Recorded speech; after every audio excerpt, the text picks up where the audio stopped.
안녕하세요. 김정입니다. 오늘은 평가원 지문과 리트의 차이점, 그리고 리트를 반드시 공부해야 하는가에 대해서 설명을 드리고자 합니다. 일단 생각보다 리트랑 미트가 뭔지 모르는 친구들이 많은 것 같아요. 이걸 풀어는 봤어도. 그래서 간단하게 말씀을 드리면은 이 리트라는 거는 요즘 이제 법대가 다 없어지고서 그 법학 전문 대학교로 바뀌었어요. 그걸 로스쿨이라고 하는데 이 로스쿨을 준비하시는 분들이 응시하시는 시험입니다. 미트의 경우는요, 지금 여기 2012년으로 적어놨는데, 이때 이후로 없어졌어요. 그때 이제 의치학 교육 입문검사라고 하는데, 정확히는 MDEET 이렇게 표시를 하거든요. 그래서 이건 메디컬, 이건 덴탈 해가지고, 지금도 이게 미트랑 디트가 있는데, 이 언어 추론 영역은 2012학년도 시행까지로 지금 없어졌습니다. 그 이후로. 자, 그래서 일단은 평가원 지문이랑 리트 밑의 차이점 먼저 얘기하고 그 다음에 누가 공부를 해야 되는가에 대해서 얘기를 하려고 하는데, 일단 첫 번째는 정보량의 차이가 될 것 같아요. 평가문 긴 지문이랑 비교를 하자면은 막 길이가 긴 편은 아닌데, 평가원 지문 같은 경우는 좀 정보를 반복을 많이 해줍니다. 그래서 했던 설명을 굳이 반복해서 근데 미트나 디트 같은 경우에는 굳이 이 정보를 반복을 안 해줘요. 오케이? 평가원 지문 같은 경우는 반복을 좀 많이 해주고 우리의 독해력을 좀 검증시켜주고 이러는 게 평가의 목적이지만, 미트나 디트 같은 경우는 그런 반복 복습을 안 해준다. 그렇기 때문에 같은 지문의 양, 같은 글자 수를 가졌어도 훨씬 더 안에 내용이 많을 수밖에 없어요. 좀 뭐 연장선적인 이야기인데 친절하지가 않습니다. 리트나 미트 같은 경우는 평가원 같은 경우는 좀 내용의 반복도 많고 좀 너네한테 이걸 최대한 이해시켜주마 이런 태도가 보이는데, 그쵸? 이 문장이라는 거가 새로운 용어에 대해서 처음 읽는 사람에게도 그 최대한의 이해를 할 수 있도록 전달을 좀 해주려고 노력을 하는 편이에요. 평가원 지문은. 근데 리트나 미트 같은 경우는 전혀 그런 목적을 가지고 있지 않아요. 그래서 이해할 때만 하고 말려면 마라 같은 느낌의 좀 불친절함을 느낄 수밖에 없는 그런 문장들이 많습니다. 자, 그 다음 세 번째로는 디테일 문장 그리고 vs 쓰레기 문장이라고 적어놨는데, 이게 평가원 거고 이게 미트 뭐 이런 시험들의 문장이라고 할 수가 있어요. 그러니까 지문이 쓰레기였다는 게 아니고, 문장이 예를 들어서 평가원 지문 같은 경우에 예시를 간단하게 볼게요. 자, 이 지문은 2일 예비 시행 지문입니다. 못 본 친구들이 더 많을 것 같은데, 데카르트와 정신과 육체 이런 이야기하는 이론론과 이원론이 싸우는 내용인데, 자, 이 지문을 막 그렇게 독해를 하고자 한 건 아니고, 이 디테일 문장이 뭐냐에 대해서 얘기를 좀 하려고 해요. 그러니까 지금 여기서 보면은, 지금 뭐 간단하게만 얘기를 하자면, 정신이랑 육체가 지금 같이 가느냐, 아니면 따로따로 별도로 존재하느냐, 이런 내용을 다루는 내용인데, 그 중에 언어랑 뭐 수학적 추론을 제시한다 해가지고, 이런 걸 봤을 때, 어때? 육체랑 정신은 다 따로 노는 거야 라고 주장하는 내용인데, 이 내용이 지금. 근데 지금 보면은, 이 컴퓨터 언어라는 것은 상식적인 거 되었다. 여기까지는 괜찮은데, 지금 보면은 컴퓨터 언어에 대해서 인간이 쓰는 언어에 비해서 구조와 내용 면에서는 단순한데, 그 차이라는 것은 종류의 차이가 아니고요, 정도의 차이다 뭐 이러면서 설명을 하고 있어요. 이런 게 디테일적인 문장이라는 건데, 지금 정신이랑 육체 얘기 중인데 너무 구체적이잖아. 이 컴퓨터 언어라는 거에 대해서 굳이 이렇게 종류의 차이가 아니고 정도의 차이야 이렇게 강조할 만큼 지금 이게 지금 컴퓨터 언어를 다루는 내용이 전혀 아니거든요. 오케이? 그래서 평가원 지문에서 이런 문장들을 만났을 때 우리가 가져야 되는 태도는 뭐야? 아, 이거 문제의 근거로 쓰이겠구나. 디테일 문장은 문제를 내려고 주는 겁니다. 지금 그래서 종류의 차이가 아니라 정도의 차이다, 이 부분만 좀 기억을 하고, 그거가 어떤 식으로 근거로 작용을 하느냐. 지금 기억이, 뭐 컴퓨터는 컴퓨터처럼 완전히 물질로만 이루어진 이런 완전한 물질적인 것은 정신을 가질 수가 없는가에 대해서 동일론자가 대답해야 되는 거거든요. 오케이? 동일론자, 어쨌든 지금 우리 뭐 지문을 다 읽은 게 아니라서 그냥 이런 식으로 문제를 내는구나 정도만 파악하면 돼요. 자, 동일론자 같은 경우는 어때? 일단 육체랑 정신이 같이 간다야. 그렇기 때문에 완벽한 육체 혹은 물질이라고 얘기할 수 있는 컴퓨터마저도 정신을 갖는다고 대답을 해야 돼요. 근데 지금 이 모모와 같은, 모모와 달리 이거 있죠. 오케이? 지금 보면 여기 종류라는 말 있잖아요. 이 지문에서 단 한 번 종류라는 말을 쓸 때 아까 우리가 잡았던 그 디테일 문장이 유일하거든요. 정도의 차이가 뭐야? 지금 이 부분이란 말이지. 기술이 아직 발달을 안 했기 때문에 정도가 미흡할 뿐이야, 컴퓨터 언어는. 하지만 종류는 같단 말이야. 그러니까 지금 이 문제 내려고 저 문장을 썼단 말이지 라고 우리가 평가원 지문에서 디테일 문장 너무 과도하게 상세한 설명 이런 걸 볼 때는 문제로 나올 걸 대비하고 있어야 된다라는 얘기예요. 그래서 쌤이 이 리트나 미트에서는 그런 게 아니다. 쓰레기 문장이 있다라는 얘기를 하는 겁니다. 이거 되게 디테일적이야. 그래서 와 이거 문제로 나오면 어렵겠는데 하고 체크를 했는데 전혀 안 물어봐. 그리고 끝나버립니다. 그런 경우가 많아요. 그래서 일단은 얘기를 하는 게 리트랑 미트 같은 그런 지문들 이런 수능이 아닌 평가원이 검수를 한다 이건데 리트는 어쨌든 간에 평가원이 내는 것도 아닙니다.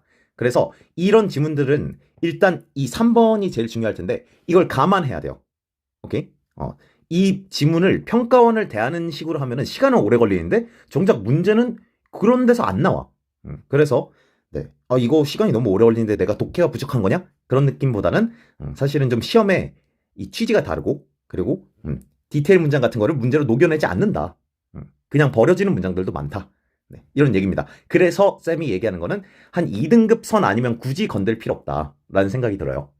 만약에 건들다 하더라도 조금 선별된 지문, 그래도 좀 평가원처럼 문제를 냈다. 이런 친구들 위주로다가 풀어보면 좋을 것 같습니다.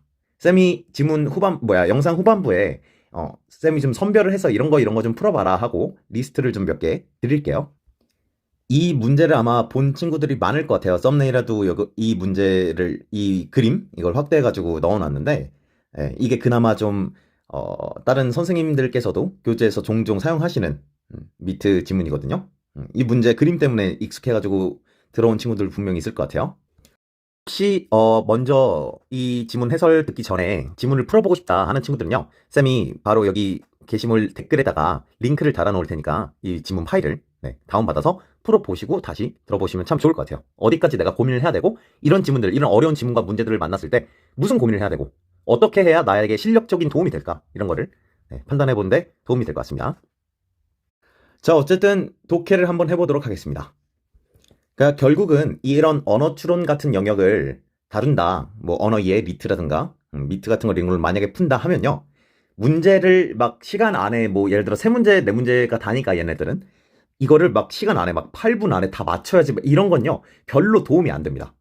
별로 독해력적인 상승에도 도움이 안 되고 그렇기 때문에 이거를 시간 안에 풀고 이런 거보다는 지문이 어쨌든 어렵기 때문에 이 어려운 지문을 완벽하게 시간이 조금 오버하더라도 완벽하게 이해하는 거를 목표로 해서 내 독해력 상승 자체에 좀 도움이 될 수 있는 방법이 무엇일까? 이런 고민을 해줘야 될 것 같아요.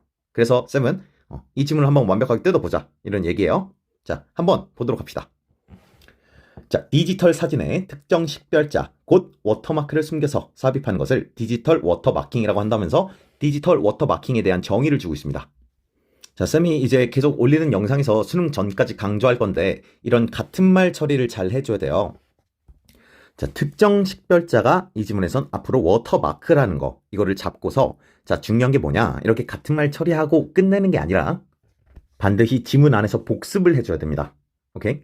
어떻게 할지 뒤에 한번 보자고 가서. 자, 어쨌든 간에 지금 이거 같은 말 처리하는 게 중요한 이유는 이거를 따로따로 보면 지금 이 문장에 안 들어오기 때문이에요. 이 문장에서 지금 이거를 다른 정보로 처리하면 안 된다고. 같은 거니까 디지털 사진에다가 이 워터마크 혹은 특정 식별자. 자, 워터마크가 좀 더 편하죠, 그죠? 워터마크로 갈게. 그럼 디지털 사진에 워터마크를 숨겨서 삽입하는 거를 디지털 워터마킹이라고 한대. 되죠? 자, 삽입된 식별자가 뭐라고? 특정 식별자 뭐라고? 워터마크라고. 되죠? 이렇게 복습을 하라고. 복습하라는 게 뭐냐? 다시 나왔을 때 이 등장한 다시 만난 이 친구를 이 말로 바꿔줘야 돼요. 안 나왔던 애로. 이해돼요? 워터마크를 이라고 나는 다시 한번 복습해서 읽어주란 말이지. 이게 2번 정도는 필요합니다. 2번 정도는 해줘야 머릿속에 같은 말로 딱 기억이 나. 오케이? 자, 워터마크를 특정 방법으로 추출하여 사진의 저작권 증명으로 사용할 수 있다. 오케이. 자, 일단은 이 워터마킹 하는 이유가 뭐래? 저작권을 파악할 수가 있다. 오케이. 자, 이걸 사진의 저작권 증명이라고 읽으면 이거 머릿속에 안 남습니다. 그죠? 제일 중요한 거 하나를 뽑아서 기억해주는 게 효율적일 것 같아. 그쵸? 자, 그 다음 뭐가 궁금해? 특정 방법으로 추출한대. 이 특정 방법이 뭔데? 그죠? 이게 궁금해야 된다고? 됐습니다. 자, 따라서 워터마킹은 원본을 회전, 잘라내기, 축소 같은 편집이나 압축을 하여도 워터마크가 원형에 가까운 형태로 추출되어야 하는 강인성이 유지되어야 돼. 까지가 내용 하나고요. 그 다음에 워터마크를 삽입해도 원래 데이터 저장 형식이 바뀌지 않아야 된대. 자, 쌤이 말했듯이 별로 복습을 해주지 않기 때문에 지문이 정보량이 많습니다. 오케이? 그런 정보량이 많을 때 이거 정보량을 다 새로운 정보냐 이미 했던 말이냐 이걸 계속 고민을 해주고 있어야 된단 말이지. 문장 하나하나 넘어갈 때마다. 자, 일단 뭐랑 뭐가 나왔어? 강인성이 나왔어요. 강인성. 그 다음에 데이터 저장 형식이 바뀌지 않아야 된대. 뭘 위해서? 우리의 저작권 증명으로 사용하기 위해서요. 되죠? 괜찮죠? 자, 그런데 여기서 또 우리가 가져가야 되는 게 뭐냐? 회전, 잘라내기, 축소와 같은, 자, 이것도 같은 말의 표지가 되겠습니다. 자, 이렇게 쌤이 지금 적어놨는데 뭐뭐인, 곧, 즉 뭐뭐와 같은, 이 정도는 우리가 조금 기억을 하고 연습을 해주면 좋을 것 같아요. 이렇게 A, 즉 B, A, 곧 A인 B, A와 같은 B 이런 식으로 표현이 나올 때는 이거 앞뒤가 같은 말인가 보다 라고 처리를 해주는 게 좋습니다. 오케이? 같은 말 처리하는 거 중요하다고 계속 얘기를 해요. 강조를 합니다. 자, 그러니까 회전, 잘라내기, 축소가 뭐야? 편집이랑 압축이랑 같은 말이라고. 되죠? 이걸 해놓을게요. 그 다음에 원형에 가까운 형태로 네, 이건 뭐 원형에 가까운 형태, 이거를 원형 정도로 강인성이랑 같은 말로 해가지고 기억을 해도 좋을 것 같아. 그 다음에 저장 형식이 바뀌지 않는다. 이건 완전히 새로운 정보죠. 그죠? 전혀 다른 내용이란 말이지. 이 강인성이란 내용이랑. 그럼 이건 두 개 따로 가져가야 된다는 얘기입니다. 오케이? 머릿속에 그런가 보다가 아니라 강인성이 있고 저장 형식이 바뀌지 않는 거구나. 이거 두 개가 필요해. 뭐로? 이걸 통해서 뭘? 그렇지. 저작권 증명을 할 수가 있어. 이런 식의 도식이 머릿속에 대강은 그려질 수 있도록 연습을 하라는 얘기지. 되죠? 그 다음 하나 더. 비가시성이 필요하대요. 그지? 자, 삽입된 식별자. 이거 뭐라고? 워터마크라고. 그죠? 자, 지금 지문 보면은 이 말을 계속 왔다 갔다 하면서 쓰잖아. 그죠? 식별자라 그랬다가 워터마크라 그랬다가 다시 식별자라 그랬다가 이거를 다 따로따로 놀게 만들면 안 된단 말이지. 나는 이걸 다시 또 뭐라고 할 거야? 워터마크라고 한번 복습을 해주는 얘기입니다. 이 정도 되면은 두 번 정도가 됐죠. 그죠? 그럼 머릿속에 대충 기억이 남는단 말이지. 워터마크랑 식별자가 같은 거구나 하고. 되죠?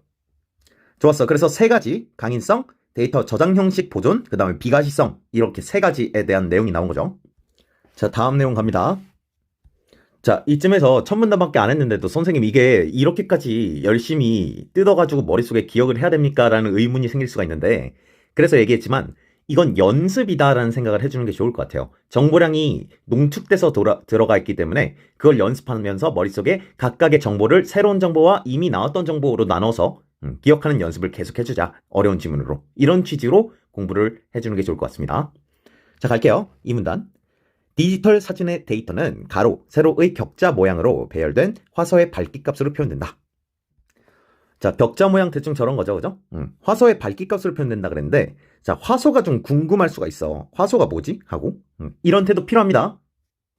만약 평가원이었으면요, 여기서 화소란 하고 먼저 들어갑니다. 근데 이 지문은 그렇지 않아. 그냥 화소의 밝기값을 이라고 하고 바로 그냥 들어가 버리죠. 선생님이 아까 얘기했던 그 친절도의 내용이에요. 이게 별로 완벽하게 이해를 해라 라고 주지 않는다. 하지만 우리 연습할 때는 항상 그럼 화소가 뭘까? 라는 의문을 가지고 있어야 된다는 얘기지. 지문에서 설명은 안 했지만, 자, 그리고 어쨌든 각 화소의 밝기값을 2차원 배열의 형태의 데이터로 표현하는 방식을 공간 영역 방식이라고 하는데, 자, 우리가 딱 이 표현을 읽을 때 말이지, 이 데이터 형식이라는 표현이 전문단에 나왔던 이게 기억이 났으면 좋겠어요. 오케이? 이런 걸 우리가 연습해 주자고. 어려운 지문, 정보량이 많으면 이런 걸 놓칠 수밖에 없지만 그럼에도 우리가 이어 읽는 이런 태도를 취해야 된단 말이죠. 공간 영역 방식이라고 한다. 뭐라고? 다시. 자, 화소의 밝기값을 2차원로 하는 거를 공간 영역 방식이라고 한대. 그죠? 나머지는 다 그냥 뭐 했던 말이란 말이지. 그죠? 공간 영역 방식. 2차원이 공간 영역 방식이야. 그럼 우리 궁금한 건 뭐야? 그럼 3차원도 있으려나? 아까 바뀌지 않아야 된다라고 얘기했기 때문에 뭔가 이 데이터 표현 방식이 최소 두 가지는 있지 않을까라는 의문이 들어야 되는 거죠. 오케이? 자, 그래서 공간 영역 방식으로 표현된 디지털 사진의 데이터에서 사람의 눈에 잘 띄지 않는 영역에 있는 화소들의 밝기값을 적당히 변경한대. 그래서 워터마크, 뭐 특정 식별자지, 그죠? 를 삽입한다라고 했는데, 자, 쌤이 지금 여기 표시한 거는 뭐냐? 새로운 정보기 때문이에요. 나머지는 이미 아까 위에서 얘기했던 게 반복됐을 뿐이란 말이지. 그죠? 눈에 잘 띄지 않는 영역이라는 말이 처음 나왔단 말이야. 이걸 체크를 해줘야 된다. 되죠? 왜? 왜일까? 왜 사람의 눈에 띄지 않는 영역에 해야 되죠? 잘 안 보여야 되기 때문이죠. 쉽게 노출되지 않도록. 오케이? 이렇게 이어줘라. 자, 다음 가령 어떤 상표의 이미지를 뭐 이런 건 예시를 하나 떠오려고 가도 돼요. 뭐 약간 막 이런 거 있잖아요, 그죠? 이런 거를 특정 영역의 화소값에 더하거나 곱하여. 자, 아까 적당히 변경한다 그랬는데, 그죠? 이것도 궁금했어야 되는 부분이겠지? 근데 이거에 대해서 설명을 해준 겁니다. 어떻게 변경을 하는지에 대해서. 더하거나 곱한데 화소값에다가. 오케이? 어렵지 않죠? 잘 보이지 않는 거에 화소값을 더하거나 곱해가지고 뭐 이렇게 삽입을 한대. 이런 이미지를. 그죠? 자, 공간 영역에서는 화소값에 직접 워터마크를 삽입할 수 있기 때문에 워터마크 삽입과 추출에 필요한 연산량이 비교적 적고, 그러니까 지금 이 직접 습별자 이 부분에서 내가 워터마크로 바꿔 읽었으면은 이건요 당연한 소리란 말이야. 그죠? 그러니까 이거는 우리가 굳이 읽지 않아도 된단 말이야. 되죠?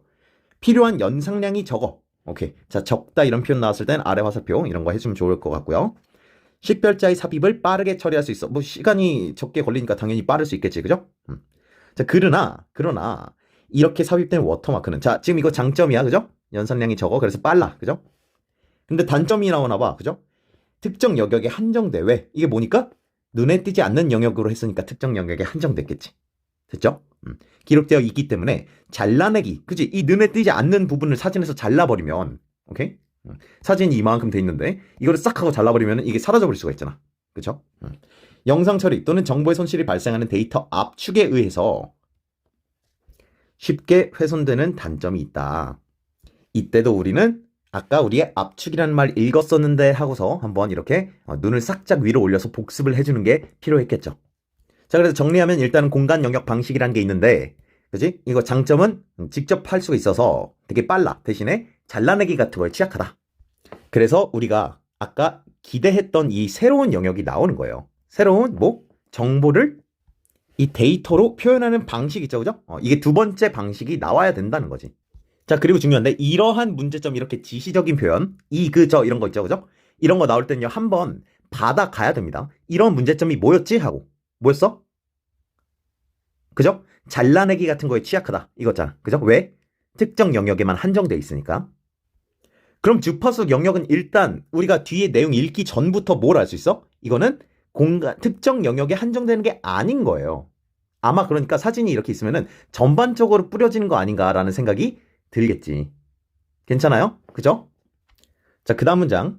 단위 거리당 밝기가 변화하는 정도를 공간 주파수라고 한대. 공간 주파수. 자, 공간 주파수의 정의죠. 그죠? 자, 여기서 쌤이 좀 읽기에 굉장한 팁을 하나 주려고 하는데, 이 국어 지문 같은 경우는 이렇게 공식도 언어로 표현을 해야 되잖아요. 이렇게 표현을 하는 경우가 많아요. 단위 A당 B다, 혹은 A에 대한 B의 비율 뭐 이런 식으로 주는 경우가 많은데, 자, 이거 되게 쉽게 이해를 하고 가면 좋을 것 같아요. 그래서 얘기하는 건데, 자, 단위 거리당 밝기 이런 표현 나왔을 때는요, 일단은 이 두 표현 둘 다 A분의 B라는 표현이거든요. 그런데 이걸 어떻게 읽어줘야 되느냐, A분의 B라고만 읽지 말고 A1당 B라고 읽어줬으면 좋겠어요. A1당. 무슨 소리냐? 거리 1cm당 밝기가 변화해. 이런 식으로. 오케이? 분모에 들어가는 거는, 자, 예를 들어서 뭐 60km, 70km/h라고 칠게. 이거 무슨 뜻이에요? 1시간당 70km 간다. 이런 식으로 읽잖아. 그쵸?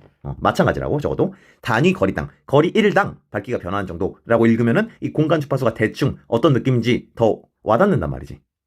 뭐인지 알겠죠? 자, 공간 주파수는 시간의 흐름이 아니라, 시간 아니고요, 공간이래요. 공간적 이동. 그치? 단위 거리당이니까. 그치?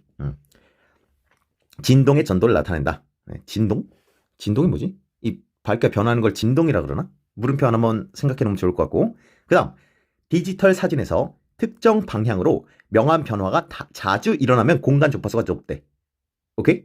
자, 그러니까 사진이 이렇게 있는데 이 방향으로 딱 움직이는데 밝기가 막 어두웠다 밝았다가 어두웠다 밝았다 이래. 이러면 공간 주파수가 높은 건가 봐. 되죠? 근데 이게 촘촘할수록 높겠지. 왜? 단위 1당, 거리 1당이니까. 오케이? 인접한 화소 사이의 밝기 변화가 급격하게 일어날 때 공간 주파수는 최대가 된다. 이거 같은 말 아닙니까? 그죠? 앞에 거랑 그렇게까지 다른 것 같지 않습니다. 넘어갈게요, 이건. 이 원리를 이용해서 디지털 사진을 수평과 수직 방향의 이차원 평면에 대한 공간 주파수의 분포로 나타낼 수가 있다. 자, 이 2차원이란 말은 아까 공간 영역 방식이라는 거에서도 나왔었죠. 그쵸? 그러니까 이거는 막 그렇게 새로운 그런 차이점이 아니고요. 나는 어쨌든 이 주파수 영역이라는 이 방식과 공간 영역, 이 두 개의 차이점을 궁금해야 하는 거기 때문에 그렇게까지 새로운 게 아닌데 공간 주파수의 분포. 아까는 뭐였어? 화소의 분포였죠? 됐죠?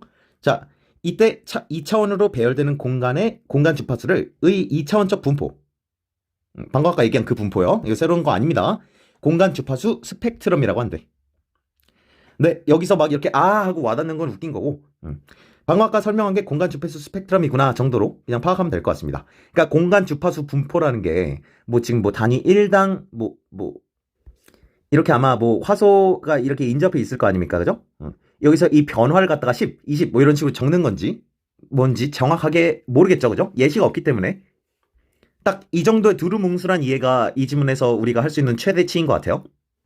아까 화소 같은 경우는 그래도 좀 이제 이거의 값이 몇이야, 네모의 값이 몇이야, 네모의 값이 몇이야 이런 느낌으로 저장되는 느낌인 거 알겠지만 주파수 스펙트럼 영역은 막 그렇게까지 구체적으로 설명 안 해주기 때문에 여기서는 이해가 정확히 안 되는 게 정상입니다. 자, 디지털 사진은 주파수 스펙트럼으로 표현하는 방식을 주파수 영역 방식으로 하고요. 네, 방금 아까 우리가 궁금했었던 이 친구 이거로 하는 거래. 됐죠? 공간 영역에, 그치, 아까 얘기했던 거라고 이거 공간 영역의 사진 데이터는 퓨리의 변환 등, 자, 등도 같은 말입니다. 그래서 퓨리의 변환이랑 수학적 변환식이랑 이건 같은 거고 선택지에서 이거 두 개 거꾸로 해가지고 문제 낼 수 있다는 얘기지. 오케이? 같은 말로 우리가 읽을 수 있어야 됩니다. 자, 손실이 없어요. 자, 이런 걸 쌤이 평가원 질문에서 뭐라 그런다? 디테일 문장이라고 하는 거예요. 뭐라는지 알겠죠? 어렵지 않죠? 손실 없이 주파수 영역으로 변환되고 그 역과정도 성립한다. 그러니까 주파수 영역이 있고 공간 영역이 있고 이거 둘 다 이 한 개의 사진을 표현하는 방식이에요. 그죠? 근데 이 변환이 퓨리의 변환 같은 거로 하는 거래. 퓨리의 변환 뭔지 모르겠지만 뒤에 설명을 할 거면 하고 아니면 아니겠지만 우리는 궁금해 해야겠죠? 퓨리의 변환이 뭔지. 자, 여기서의 디테일적인 정보는 손실이 없다는 겁니다. 굳이 이런 얘기를 왜 하냐고. 아마 선택지에 손실이 발생한다라든가 이런 장난을 칠 수 있다. 이런 걸 우리가 대비해주면 좋겠죠. 자, 이어서 가보도록 하겠습니다. 주파수 영역에서 워터마크를, 그지? 이거 식별자 같은 말이죠. 삽입하려면 공간 영역의 데이터를 다시. 자, 이렇게 지금 우리가 주파수 영역과 공간 영역 이거 두 개를 대비 구도로 잡고 있잖아요. 이럴 때는 읽을 때 만약에 좀 불편하다 이러면 이제 이런 네모 세모 같은 거 사용해도 좋아요. 그래서 주파수 영역에서 워터마크를 삽입하는 거를 얘기 중이야. 이럴 때는 어떻게 해야 되느냐?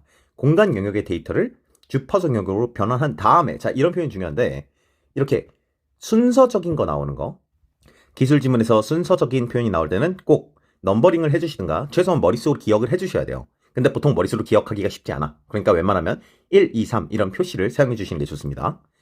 다음에 특정 주파수 대역에 식별자 데이터, 자, 식별자 뭐라고? 워터마크라고 그지? 워터마크의 데이터를 삽입한 다음에, 자, 이게 2번이지? 그 다음에 그것을 다시 공간 영역으로 바꿔줘야 돼. 자, 쌤이 이렇게 지시어적인 거 있으면 좀 체크해달라 그랬죠? 어딨죠? 이 그것인데, 그지? 이 그것이 뭐냐 이 말이야. 생각해보면 데이터다 혹은 뭐 사진이겠죠. 그죠? 디지털 사진. 그러니까 이 그것이라는 거 연습을 해줘야 됩니다. 이걸 하다 보면 점점 빨라지기 때문에 꼭 해주세요. 자, 특정 주파수 대역에 이 표현 또한 새로 나온 표현이기 때문에 우리가 체크를 해야 되는데 특정 주파수 대역에 넣는다. 그러니까 이 특정 주파수 대역이라는 놈이 뭐냐고 우리는 이게 궁금해야 되는 거지. 괜찮죠? 자, 그놈은 특정 주파수 대역에 삽입된 워터마크는 그 주파수를 포함하고 있는 공간 영역의 모든 화소에 분산된다. 자, 굉장히 중요한 표현이에요. 그죠? 공간 영역의 모든 화소에 분산된다. 이 화소라는 표현은 공간 영역 나올 때 나왔었던 용어라는 걸 지금 기억을 하고 있어야 되는 겁니다. 자, 근데 이게 왜 중요해요? 우리가 공간 영역과 주파수 영역의 차이점을 기억을 해줘야 되는데 공간 영역 나올 때 뭐가 나와서 마지막에 장점, 단점이 나왔잖아. 단점이 뭐였어? 특정 영역의 화소에만 들어가기 때문에 그걸 잘라내버리면 끝이란 말이지. 이 부분이죠, 그죠? 이 부분을 우리가 기억하려고 해야 된다. 기억한다기보단 연결하려고 해야 되는 거죠. 그리고 그 단점이 당연히 주파수 영역에선 해결이 돼야 된다는 얘기예요. 그렇지 않으면 얘도 못하고 쟤도 못해 이럴 거면 쟤가 왜 나온 거냐 이 말이지. 그죠? 두 번째 게 당연히 이 단점을 해소할 수 있어야 된다. 해결책처럼. 오케이, 그래서 사진 전체에 퍼져서 저장된다. 이렇게 삽입된 워터마크는 사람의 시각에 쉽게 노출되지 않으면서, 자, 이거 뭐야? 비가시성이죠. 괜찮죠? 그러니까 공간 영역의 장점을 얘도 갖고 있는 거야. 그죠? 잘라내기 등과 같은 영상 편집이 아까 얘기했던 그 부분이란 말이지. 이 잘라내기가 취약했단 말이야. 특정 영역에 국한되어 있기 때문에. 근데 지금 이건 뭐야? 특정 영역이 아니라 특정 주파수 대역이에요. 그죠? 그 대역이 다시 분산이 된대. 되죠? 물론 이걸 쌤이 조금 더 구체적으로 설명할 수는 있어. 자, 구체적으로 설명을 하면요. 이 그림이 이렇게 돼 있을 때 뭐 이제 밝기가 엄청 빠르게 바뀌는 애들이 있을 거고 천천히 바뀌는 애들이 있을 거야. 그죠? 그리고 이것들이 다 주파수 대역이란 말이야. 근데 이렇게 빠르기 이 정도의 주파수를 갖는 영역이 여기도 있겠지. 화소로 치면 밝기가 바뀌는 게. 그지? 그럼 이제 이 주파수 대역 여기에 이거의 수치가 예를 들어서 뭐 17이라고 해볼까? 그러면 이 17이 얘도 있고 얘도 있단 말이야. 그러니까 주파수 영역의 17에다가 뭐 이 워터마크를 넣는다 하면은 다시 공간 영역으로 바꿨을 땐 여기에도 워터마크 들어있고 여기도 들어있고 여기도 뭐 이런 식으로 분산이 된다 이런 얘기야. 근데 이런 설명은 쌤은 조금 과하다고 생각해요. 지문 안에서 그림도 없는데 이렇게까지 이해하는 거는 네, 이건 추후에 이미 결과론적인 설명이 아닌가 싶어서 네, 이렇게까지 이해할 필요는 없다는 말씀을 드리려고 이 얘기를 합니다. 오케이? 자, 어쨌든 그래서 이 단점을 해소했다. 그리고 그 방법은 뭐였어? 특정 주파수 대역에. 그래서 사진 전체에 퍼진다. 이 정도만 기억을 해두시면 좋을 것 같아요. 그래서 잘라내기 같은 거 이거를 공격을 해도 살아남는다 이런 얘기죠. 오케이. 자, 하지만 공간과 주파수 영역 사이에 변환이 필요해. 아까 이거 퓨리의 변환인가 뭔가 이런 거로 한다 그랬지? 변환이 필요하므로 워터마크 삽입을 위해 연산량이 대폭 증가해. 이거 아까 공간 주파수에선 연산량이 적어서 시간이 덜 걸린다는 장점이었는데 반대죠, 그죠? 공간 영역과 주파수 대역을 대비하고 있기 때문에 반드시 이런 차이점을 잘 잡아줘야겠지. 그 다음에 특정 대역에 삽입된 식별자 데이터는 공간 영역에서 잡음의 형태로 나타날 수가 있대. 그래서 흐려지거나 변형될 수도 있다. 이건 단점이게 되겠네요, 그죠? 자, 다 왔습니다. 마지막 문단이에요. 그리고 보통 리트나 미트 지문들은 마지막 문단에 내용이 그렇게까지 뭐가 많이 없습니다. 그래서 조금 편하게 볼게요. 자, 일반적인 사진에서 사람이 알아볼 수 있는 대부분의 정보는 저주파 대역에 몰려 있어. 뭐야 이거? 자, 이런 새로운 정보는 꼭 표시를 해줘야겠죠. 보통 우리가 볼 수 있는, 알아볼 수 있는 사진의 그림 이런 건 다 저주파 대역이래. 그러면 저주파 대역에 이 워터마크를 넣어버리면은 잡음이 일어나가지고 내가 원하는 사진이 일그러지겠네. 그럼 고주파해야 되지 않을까? 괜찮아요? 그죠? 사람이 사진의 내용을 인식할 때는 저주파보다 고주파에 상대적으로 둔감하게 반응해. 이것도 마찬가지의 얘기죠, 그럼. 그죠? 물론 다른 얘기지만 둘 다 고주파에 넣는 게 좋다라는 이 얘기를 하려고 하는 거지. 괜찮죠? 오케이. 그치? 그래서 잡음의 양이 동일해도 고주파 대역에서는 잘 안 보인다. 그러나 대부분의 영상 손실 압축 기술이 고주파 성분을 제거해서 전체적인 데이터의 저장 크기를 줄이는 방법을 사용한다. 자, 이거 기억나요? 영상 압축. 이거 우리 뭐 카카오톡 같은 거에서 사진 보내기 하면은 원래 용량에서 막 줄어들어서 보내지는 거 그런 거 있죠, 그죠? 압축해서 보내는 거. 그런 거 얘기하는 거겠죠? 그래서 고주파 성분을 이미 제거해버렸단 말이지. 그래서 고주파를 넣으면은 압축할 때 약해지겠네, 그죠?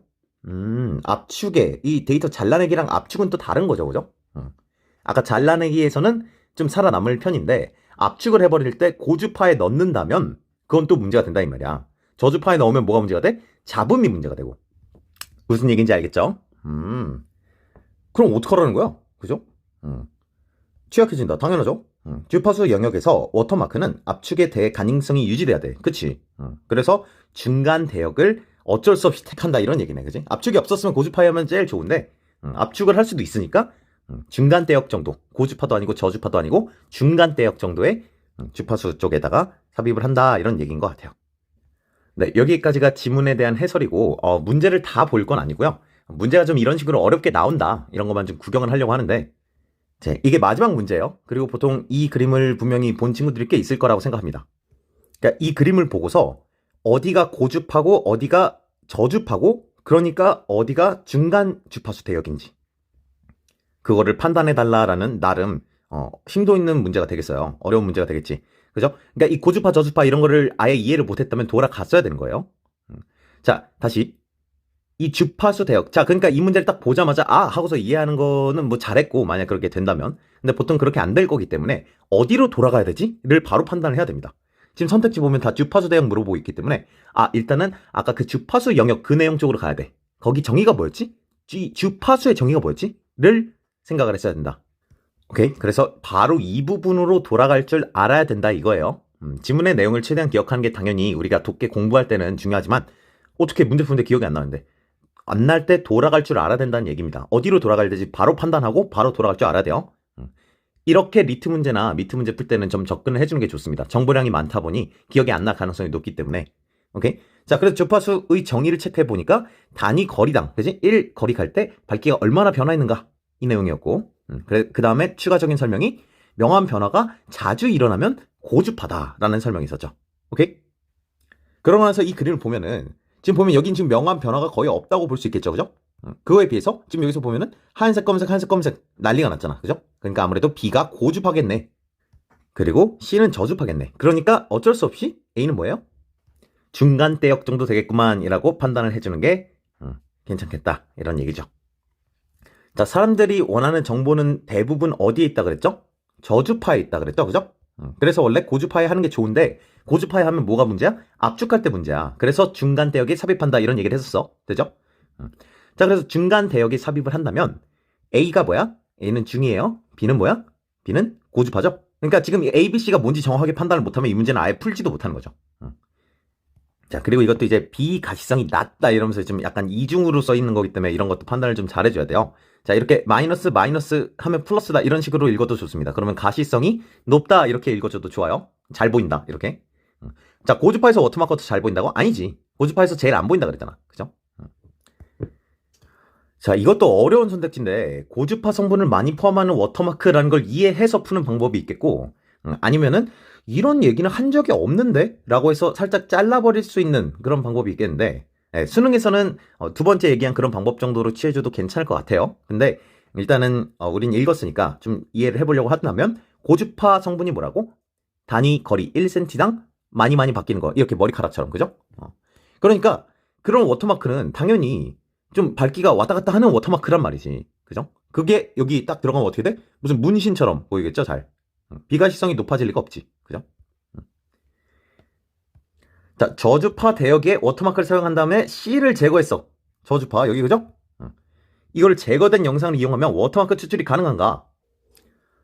자, 3번도 어려운 선택지인데, 네, 3번은 일단 살짝 넘어갈게요. 4번, 5번 한 다음 다시 돌아오겠습니다. 자, 4번.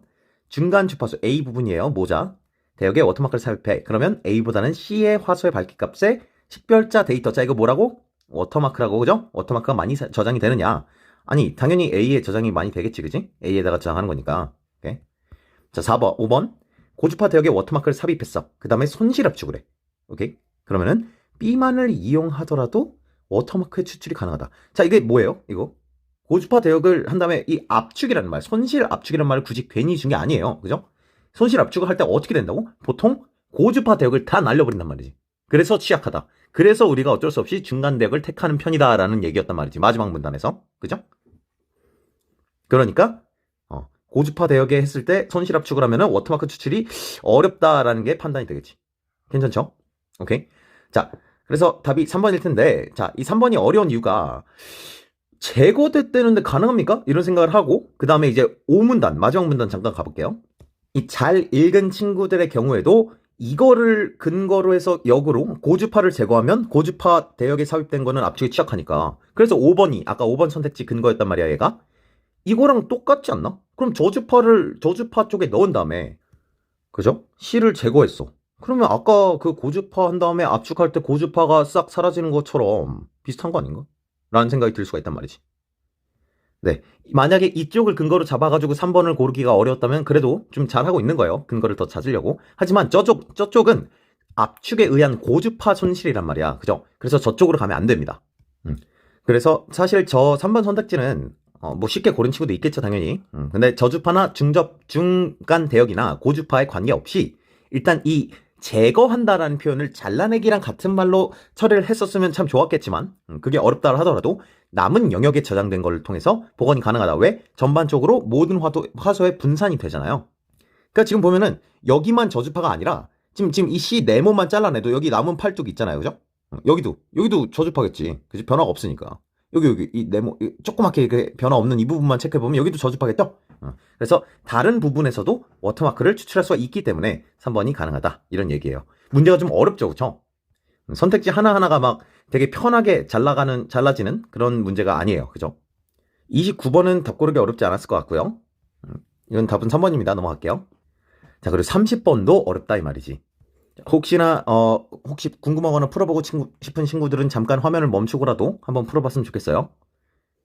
쌤은 바로 갑니다. 자, 지금 이 문제에 보면은 수평 방향의 단색 줄무늬가 조밀할수록이라고 했으니까 지금 이런 식으로 해서 조밀하다는 얘기 아니야, 그죠? 그럼 이게 뭐예요? 지금 이 방향으로 갔을 때 공간 주파수가 높은 거죠, 그죠?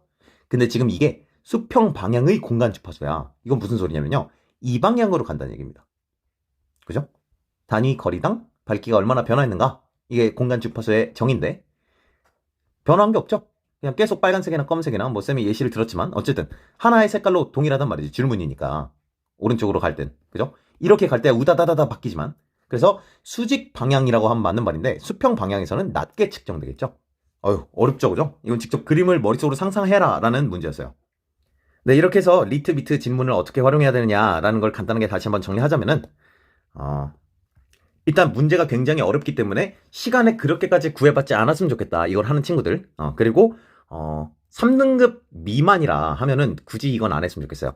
차라리 평가원 지문 더 뜯어보고, 요즘 평가원 지문도 상당히 어렵기 때문에 굳이 이런 거 하면서 문제가 좀 과하거나 혹은 문장이 중요한 문장, 평가원 읽을 때는 모든 문장을 그래도 거의 중요하게 무게를 둬야 되는데 이런 리트나 미트 지문 같은 경우는 좀 뜨는 문장들이 많단 말이죠. 아까 쌤이 쓰레기 문장이다 라고 얘기했었는데 네, 그래서 4등급 이하다 하면은 웬만하면 이거 건들지 말고 평가원 거 열심히 더 뜯어보고 나서 나중에 더 좀 고난도 연습하고 싶을 때나 해라 라는 얘기 하고요.